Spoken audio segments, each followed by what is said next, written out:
Welcome to The Explainer. Today, we're diving into a really radical new purpose for artificial intelligence.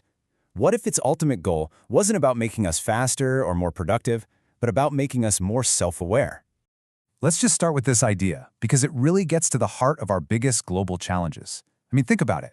We've built these unbelievably powerful systems of technology, finance, communication, but have we caught up? Have our own minds, our own inner wisdom actually kept pace? And to really get why this matters so much, we first have to understand the sheer scale of the problem we're all facing. Experts actually have a name for it. They call it the polycrisis. It's so easy to look at things like climate change, political division, and our mental health crisis and think, okay, let's solve this one, then that one. But that's not how it works, is it? The reality is they're all tangled up in this one giant messy knot. And you can't just throw a new policy or some shiny new tech at that knot and expect it to untie itself. So, if what we're doing now isn't working, what's the missing piece? What is the real bottleneck that's stopping us from actually solving these massive, interconnected problems? Well, the sources we're digging into today propose a pretty wild idea. They suggest the problem isn't out there in our systems, but in here, inside ourselves. The core argument is basically this.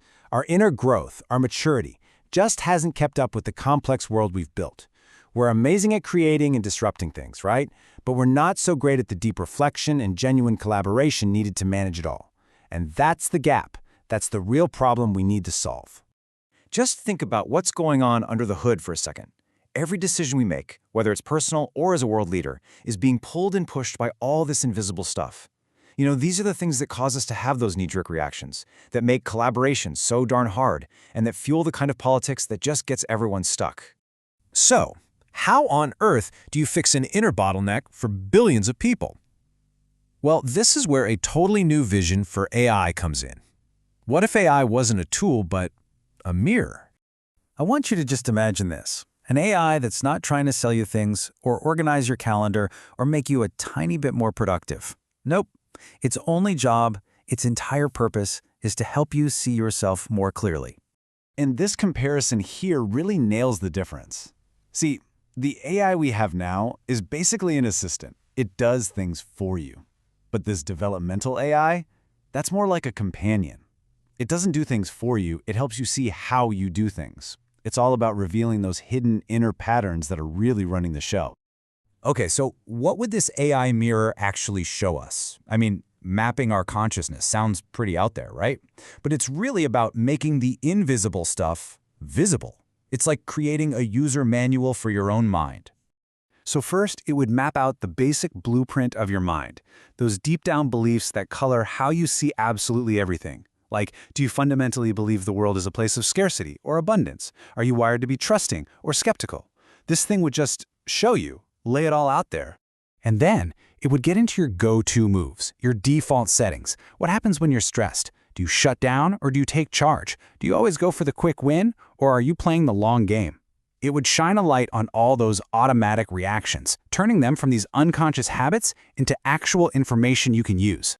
But here's the really cool part. This isn't just about pointing out your flaws or your blind spots. No way. A huge part of this would be to help you see your strengths, your unique gifts, to find that perfect intersection of what you absolutely love doing, what you're incredible at, and what the world actually needs from you.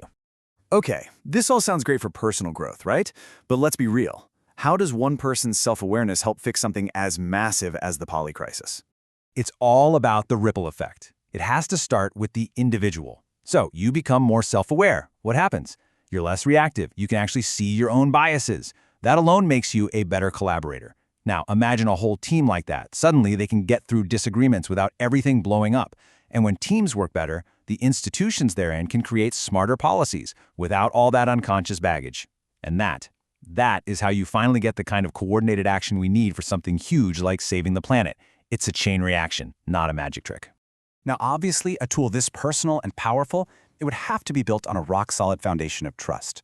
We're talking ironclad ethics. Your data is yours and yours alone. The whole thing would have to be designed from the very first line of code to empower you, never to watch you or manipulate you. Its only job is to serve the person using it, period. So maybe this is a better way to look at our whole situation. What if the polycrisis isn't just a disaster waiting to happen? What if it's an invitation? An invitation for all of us to grow up, to finally develop the inner wisdom that can handle the incredible power we've built for ourselves. And that really leaves us with this one big question. We spend so much time and energy trying to fix the world from the outside in, with new tech, new laws, new markets. But what if the biggest lever we have to change the world is to start by changing ourselves?